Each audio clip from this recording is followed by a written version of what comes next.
Welcome to Real Life Matters TV, and I am Sweet DBOSS, and I'm here with a renowned pastor that's traveled around the world. She's a radio broadcaster. She's all of the above, and I'm here with Pastor J. Rouse. Welcome to Real Life Matters TV. Thank you very much. Can you tell us about who is Pastor J. Rouse? Well, outside of being in regular church ministry with some of the very biggest churches in the world, 2002, I developed Rouse Ministries. It's online and became international ministry. We ministered and trained around the world. We had Bible distribution centers in all sorts of parts of the world, in various parts of Africa, Burkina Faso. We even had a huge Bible distribution center in the heart of Pakistan, and we used to teach international ministers. We did a lot of community fundraising. We did distribution of Bibles in prisons. We had a pen pal program, and it just escalated from there. And each year we seem to just do more and more outreach into the community, into the world. And then in 2012, I started writing. Wow, that's good. And this is just some of the books that I have. We do fiction, nonfiction, Christian novels. We do children's books, Christian and non-Christian. All of our children's books all have a life lesson. We want the children to learn and to grow. Right. So they're not all religious, but they do teach them something just about getting along with each other. One of the examples is If I'm Important, You Are Too. And we've actually got that in French and Spanish as well. Wow, so you have them all the different languages and everything else, which is good. Are they the books do you go to the schools to distribute them, or you just when you're going to church? They're in various bookstores internationally. We have our own website as J. Wright Rouse is the author name. Okay. And various bookstores literally around the world. So yeah, they're easily accessible. And that's an anti-bullying book that we really push. That's real big today. Yes, we do a lot of workshops and seminars, and we do a lot of programs with the children as well. But outside of that, that was in 2012. Okay. And 10, 12 books later. So you keep writing books. You keep writing them and writing them. But people book you also to do, for the anti-bullying. I guess they're booking you for that. I do creative writing programs with children. Wow. I do anti-bullying workshops. Actually, not just with children, but we do adult programs as well. That's excellent. Because they do a lot of workplace harassment and different things, and people get bullied in life. And we don't deal with that quite a bit, but it does happen. And so I do a lot of public speaking because I'm very an advocate for youth. I used to be a youth coordinator and a youth pastor. Wow, this lady is very busy, and she's a pastor. And you know how pastors are very, very busy? Well, I don't know this one, and she has a law background also. Yes. Emphasize a little bit with that, and you can come back in with the book. Yeah. There's so much integral parts with this woman. It's amazing. A woman that does so much things, and she travels.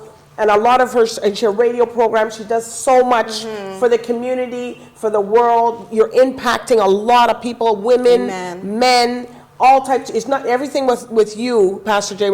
is very. You're at what's going to make the pinnacle of what you do. What are you going to say? You know what? I think I've done what I could do. What are you going to say? Oh my. When the Lord calls me home, there's no other way. I have a lot of work to do. And in 2013, we started the Pastor J. Rouse Show. And it's syndicated internationally via the Caribbean actually via a South African radio station. So we've even crossed over, and I think my biggest thing with the show, ironically, I do interviews and meetings, and we cover events. I mean, I could name some names and drop some names. I know. Let's just say we cover a lot of the really big people, and we do interviews with them, and we travel with them as well. But I think the biggest travel to Africa too? We haven't gone directly there yet, but we get calls for them all the time. I have to get there eventually. I will. But I think my deepest thing was actually to do a Black History program on my show. Here in Toronto, or? On the show, on the Pastor J. Rouse Show, and have it air syndicated on a white South African radio station. That's going to be interesting. It was crossing over in the biggest way possible. And, True Light Radio is the syndicated station there, and they're wonderful. They allow me to be me. And I think that's the important thing about my ministry. It's funded by me. It's funded by God. Yes. And so it allows us to have the freedom and the flexibility to do what we really want to bring into the world, because we want the world to know that Christians are fun people. We're loving. We have a great time, and we enjoy ourselves, and that's what the show covers. And we deal with real life. Well, you deal with Yes. a lot of real life topics and Yes. stuff, and you deal with some real touchy topics that some ministers don't want to talk about, and that's important. Very much so. Because everybody wants to be this lightweight Christian. No, I don't want to ruffle any feathers. But this is not this woman here. And she's not, and she sticks to the word of God. Amen. And she does what she has to do, but she also has to deal with the people outside. But she still is in that enveloped with Christ and the light, and you could see the light that's coming around her, and so much things that you are doing. Yes. And and you do it with passion, because if you didn't like what you were doing, you wouldn't do it. Definitely. I love him with all my heart. Even mind, though body, you're and busy, soul. I'm busy too, but when you're busy and you're doing things that's impacting the world, Right. that's something of a different kind of busy. And that's the fulfillment right there. So that's when you're fulfilled. I love people. I love people. And what about? I love making people happy. I love making people smile. I think the best thing about my ministry is knowing that when I give hugs, it has a deeper meaning for them now, and that you can just love them in the most simplest way and make a world of a difference, because even a kind, gentle word Yes. can just Because some people do are so much. fake with hugs. So when Yeah. they get a genuine hug, genuine yes. hug from you, you Yeah. can feel that. But I think too, just even offering kindness and being able to listen. We have so much happening with young people and old people. People are depressed. People are going through so much. We have suicide rates that are just tremendous. And I think letting people know how much they really matter is very important. And to you me. counsel a lot of people too, and that takes Oh, a yes. lot of time. Yes, a lot of Hours counseling. sometime. Yes, yes. And some ministers have hurt other people, and things have happened, and sometimes. So what do you impact to these people that have been hurt, like by some of the ministers, and Right. and then because you're going to get that. Oh, this pastor said this to me. Was that appropriate? Was this not appropriate? Right. Is this? How do you deal with those kind of matters and those kind of situations? The key is to get them to focus on where the love really should come from. If they're Christians, they've got to know that Jesus does love them, and that we tend to make ministers gods, or they're superhumans, and They're they're only superheroes. people who are used by God. Yes. But the focus on everybody, including myself, should not be on mankind as opposed to actually God himself. And so when you can get them to bypass this minister or this church sister or this church brother or this Christian or Right. whatever the case may be, and get them to focus on where the focus really lies, then they begin their healing. So you're a pastor that's accessible. The people can be accessible to you. You're easily to be. You'll call them back. Yes, very because much some so. pastors you can't even get Oh, them. no. Can you And imagine? I have a story about that, because I actually, when I was much younger, was going through a really hard time. And I really needed my pastor. And my pastor was so busy, and I kept calling, and I would run into him, and he'd say, "Oh, I got your message. I'm going to give you a call." And he never called. And do you realize I got so depressed that I literally started to think that God had forsaken me, that even God didn't want to call me. And I literally was considering suicide. I was so depressed. Like, you think, if even God can't love me, then where do I go? And I think it was then. I remember calling my mom and just telling her, I'm not really where I should be. And then I dealt with another Christian person who actually fixed that. So I've always vowed, especially as a youth pastor, I would never, ever let anybody ever feel that they've been abandoned, ever. I will answer the phone at 4 that's o'clock in hard. the morning. It doesn't Well, matter.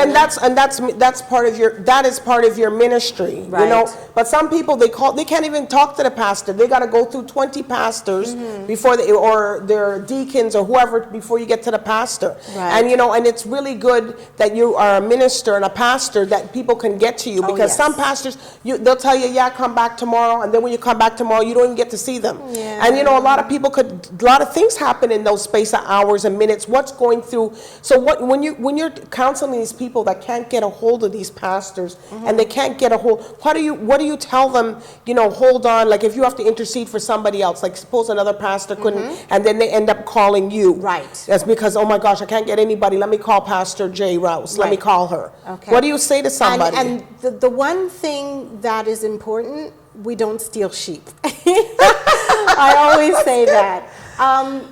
The key is you realize that the person is with a flock. Right. Your first obligation is to find out what attempts they've made to reach their own pastor. When it's a situation where maybe they didn't call the right place or they didn't email, or the pastor said, I'll call you back in 2 days, and they couldn't wait, you know, you have to assess the situation first. Right. Once you've done that, then you can determine if you can help. Like you Right. can console, but you don't step on anybody's toes. You've got to be careful. And you got to analyze the situation Yes. too, because some of these people say, okay, like there was a situation, I'm not calling any names or anywhere where I was, and somebody said they were praying for breakthrough for somebody for their marriage, and they wanted their husband to come back. So then pastors saying, okay, well, you wanted your husband to come back, so they've been praying this. How come there's no breakthrough? Your husband's not coming back. So there was a situation where somebody picked up in the spiritual realm that there's a man that lived in the house. Oh my. So they didn't bring it out publicly, but they could have, because sometimes if things happen in the church, it comes out publicly. Right. So the person pulled the person aside and said, is there another man living in your house? And they said, yeah, I have my boyfriend there. Well, that's why your husband's not coming back. Okay. So that's what I'm talking about, the assessments. Well, we assess the ministerial aspect of it first. And then when we realize that the person really needs, but don't forget, everything I'm fed by comes from God. So Yes. He will allow me to discern a situation, whether I can help, how to help, and the right words to say, and I'm gifted in certain ways. So I'm able to actually And you're very gifted. determine, yes, on certain Even though situations. she's very humble, she's very gifted. And people can ask her, but she doesn't exploit the gift, because some people exploit the gift to the point that you think you're a reader or something, and it's not. You're not reading nobody. It's just that what you're telling them, what God wants them to hear. That's right. Correct? Correct. All right, we'll be right back with more with Pastor J. Rouse. When we come back, Real Life Matters TV, so see you soon.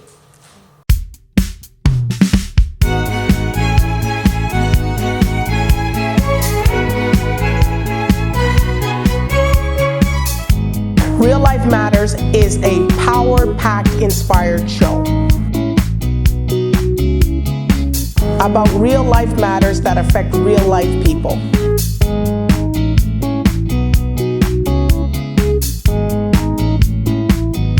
If you'd like to be a part of Real Life Matters TV, you can either call the number that's on the screen or send us an email.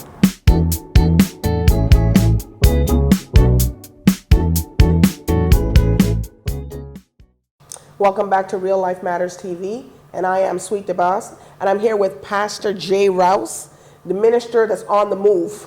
She's moving all over the place. We're going to see more of her, even though she's already out there. And we're having a very interesting talk with her, because she's doing a lot of things with ministry. She likes to deal with some real touchy, off the feather, ruffle the feather topics.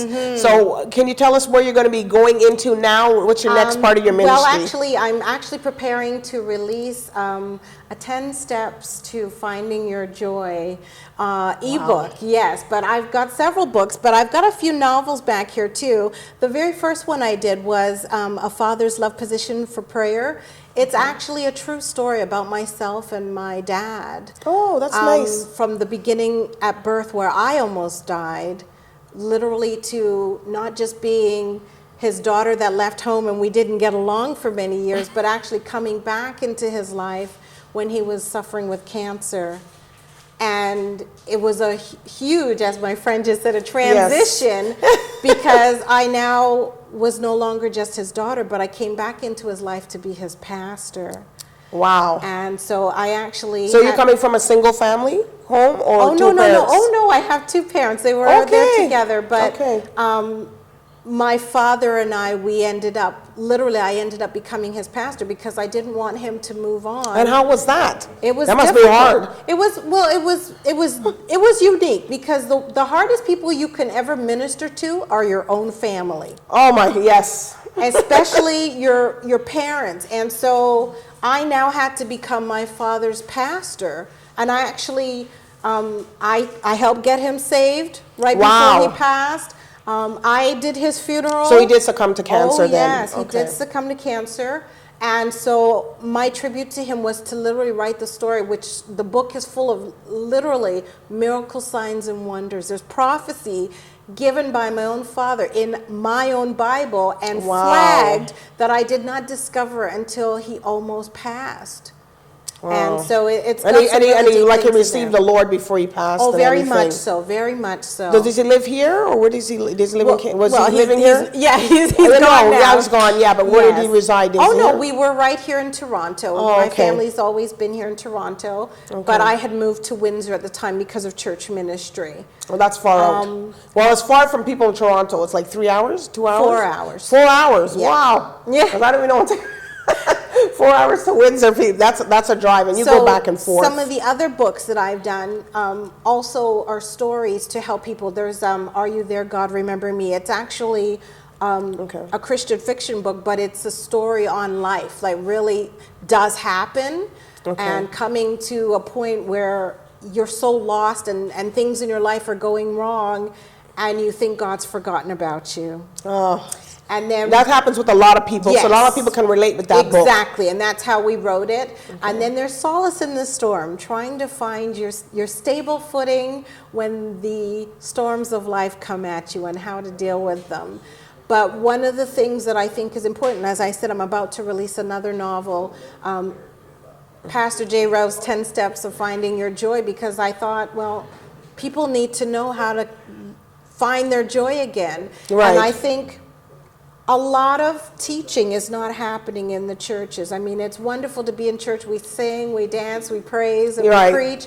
But I think we're not giving the skills to a lot of the people. Like relating with reality, with church, so people can deal with what it is outside life, regular life. It's not, okay, we're just in the church in the because it's not how you act in church, it's how you are out of church. Right. Well, in general, it should become a lifestyle. Right. I do an online preaching, and I also teach.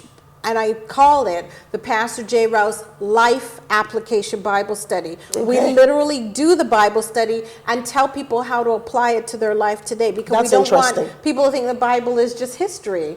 You have to know how to apply it. And if you don't teach people, then they won't necessarily know how do I deal with this situation in my life. And so, and I think this is where we're lacking a lot in our church lives, because I think to keep people and to get young people and to get regular people into church, we have to approach life, and we teach them that life is wonderful every day and it's sunshine and roses, and it's not, but we have to teach them the survival skills. Right, and how to stay in church. Yes. How to be in church. How does the church make it interesting? How to make your Christian walk better for you in the life that you're living. And we have to deal with reality. I mean, we've got teenage pregnancy, we've got drugs, we've got sex, we've got all sorts of things happening. And I think what happens is we kind of close our doors to that in the church, or we close our minds off, and we don't deal with them. And it's happening. Yes. And then they leave the church because sometimes they can't relate, or the pastor can't relate. Or they're uncomfortable. Or they're uncomfortable. They don't want to talk to the pastor. What if they had sex last night? Right. And then here they're talking about a topic, well, if you were in the devil's, and then they feel, oh my gosh, maybe they leave out. So how do they address the situations like that? Well, and that's the thing, we're not. Okay. We're not. We just preach the message and we preach the word, and then there's people who are going through things, but they may not feel comfortable enough to speak to their pastor about very personal things because they're more concerned about being judged or being condemned in the church. Well, it's like if you're taking persecuted. communion. Right. You know, and if everybody's looking around to see who didn't take the communion. Right, You know, right. even me, you know, like it's like, okay, there's something going on with this brother or sister over there. She didn't take the communion cup. So Exactly. But you know, it's not, you're not doing it purposely, but you're looking, Right. you know, you're just, but it shouldn't be, you Right. shouldn't feel that way. If you're not taking the communion because you're not taking it, it shouldn't be like, oh, like my brother, for instance, he said he never took communion. He didn't even know what it was. He never Right. believed, or taking wine, and then we had to explain what it was, and they said, Well, but there you go. They're not even teaching you. They just go through the process, Right. but they don't explain to you what it is and why you're doing it Right. again and how you should be. right. They said take communion as often as you Right. can. Right. But then people saying, well, how often is it? Do I have a glass of wine every night? Is that communion? Well, and you know what? You know what I mean? And most Christian churches don't really give wine, so yeah. Well, some of them do. It depends which one. So those are the ones you make sure Maybe you the find. Some people like the real wine, you know? Like my mother went, like, I'll tell you a little thing. My mother went to church. It was in Montreal, and it was Christmas, and the men were getting a little out of order. The sheep were out a little disordered. And my mother said, I think they're drinking something in that communion cup. Oh, and apparently they had real wine in there. Oh yeah, I've heard about places And like everybody that. was looking good. So my mother was saying, oh, you think they're coming for Christmas love? No, dear. Every woman was looking good. Their dress, their hair, their cut. Wow. So they were like, the women were like, I think they're in a little bit of too much in the communion cup. Wow. Yeah. So, you know, some things get out of hand. You gotta have a little Come on, bit more Pastor control. Rouse. Yeah, you gotta have a little bit more control in your church. But at the same point, you can't come across as a staunch Christian. And we are so Right. strict that, you know, the world literally thinks that most Christians don't laugh and have a good time. And Yeah, it's true. Or they don't smile I'm at as each silly other. as they get. So, you know, you can't say you have joy and you don't show joy. That's right. I'm the same. People tell me I'm a Christian. I'm saved, and people tell me I'm the same in church and out church. Yeah. But no, I but don't then that's change, good. But then I that's don't good. change myself because Right. some people, you talking to, I'll see Pastor Jay Rouse on the street. Hi, how are you? Or they're not talking to you. As soon as you get to church, they can't even speak to you. So it's Right. like, excuse me, so and so, is it? Hello, am I invisible? You know, but they just walk and go sit down because some of them have these stigmas. They have to be stern. They can't smile. They can't do anything. Right. But you know, I'm the worst one because you can't sit beside me because I'll tap you. Oh, you're not the worst one because I get on the pulpit and I literally tell them, why is it I'm looking down at everybody and I'm the only one who's smiling in the church today and you claim you have And they joy. say love each other Yes. and to love one another. And some of them are there fighting in church. Or what about these things where the women are after, or the women or the men are after the women in the church? What do we, you know, these situations? Well, are they married or single? Some of them are single. Some of them, you never know. Okay, well, if So they're those are single, some- they're entitled. They'll be chasing the woman in church. Mind you, they're not supposed to be going to church just to find a woman. Well, they got people just for that. I'm going to find me a church. I'm going to find me a woman in the church. But that's not always the case. It's not always a good case. But see, here's where your mistake is, because I think a lot of people go, oh, the church is doing this and the church is doing that. Right. Okay. Every Christian church, you'll notice that outside you will see a cross. You'll also see that same cross outside of the hospital and on an ambulance. That's true. Everybody who comes in is not well. You come in to leave your burdens, to cast your burdens, Right. and you come in to get better. Hopefully when you leave, you're a lot better than when you came in, or something Correct. didn't go right in church. But we have to stop thinking the only one who's perfect, he hung on a cross. That's right. And also, some of the pastors are all not perfect because some of these no. people idolize them like, But you they're know, just people. They're just people. You know, people can do anything to you just like you just got to know what they're, Yeah. you know a man by the fruit they bear. And some of them Amen. bear bad fruit. So, and fruit you have to forbid. The forbidden fruits. So, you know, I'm sure you've seen a lot of those. And, you know, and sometimes, like women like yourself, you get a lot of men chasing you in the church and coming and running you down. I know someone's going to be watching this. He's not going to want me to talk about this, but We're it gonna does talk happen. about It it. does happen. you even get some situations with minister, because you get male ministers who feel, well, she's not married or something, so, you know, she needs to be with somebody like me. And that's not, maybe that's not you. No. And some of them are really pushy, though. You know, like you have a situation like they come, I want to be with you, and it's like, it's not you. God didn't say it was you. What is the line? God told me that we should be together, and I tell him, well, when I hear from him, God, I'll let you know. When you hear from him, hear that, everybody? When you hear from God, we'll let you know. Because some people, you know, they're really pushy, and that, you know, that gets a lot of people away from church too. Those help, because if they're chasing these people. But once again, it's the same thing of the refocus. You have to remember the relationship you have with the Lord is between you and nobody else. That's right. Not even your pastor. Because you have to do the walk. You have to do the work. You have to follow the rules. You have to learn to love your neighbor. And tell me, they say the toughest thing you can do as a Christian is to learn to love the unlovable. That's right. And that is tough. But that is your conquest right there. So it's not so much to spend so much time evaluating what everybody else is doing. That's right. We have to soul search. We have to self-search. But your ministry, do you have a church home, or you just go different places? I support other churches, but then Rouse Ministries is a full online ministry. So we're still servicing like a church, but online and externally. And as you said, I do a lot. I do ministry. I counsel online, and I'm typing. Wow. I counsel over the phone. I've got people all around the world that I'm on the phone with. So yeah, it's busy, but we still support and minister, and we develop workshops, we do programs, I preach, I teach. I even help structure and fix churches. Oh. Yes, oh yeah. That's a big a lot of them may not have a department that's running properly, or they have a Sunday school and they have a superintendent who doesn't know what they're doing, so I help train them. One of the key things that I do too, is especially because youth is my first love. Right. People don't seem to teach the Sunday school teachers how to bring children to Christ, and you don't do it the same way you do with adults. Yeah, that's true. You have to be very creative. Yeah. And because, you know, some of them are really busy. No, and it's not so much the creativity. I mean, Sunday school has to be creative for young people, but how you bring them to Christ is done very differently, because what you would understand and what a 6-year-old would understand is very different. So you have to be able to explain it in a different way.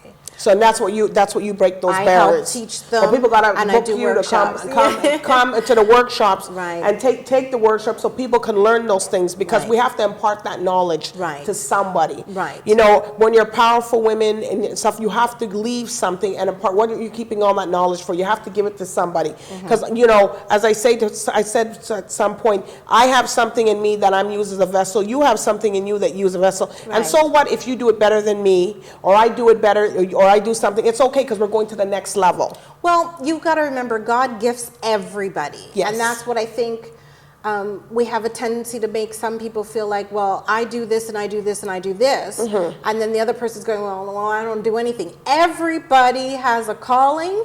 Everybody has a gift.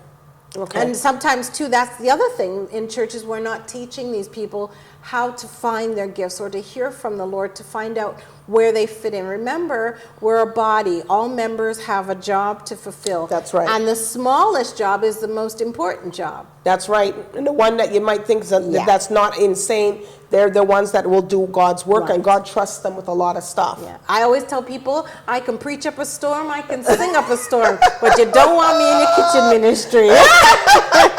Well, you don't cook? I cook, but I'm not going to be doing the church dinner. I can tell you that right now. I ain't going to be doing the church dinner either, even though I do cook well. But that's what I'm saying. But there's people who have things. There's people who do the lighting, who do the audio, who do...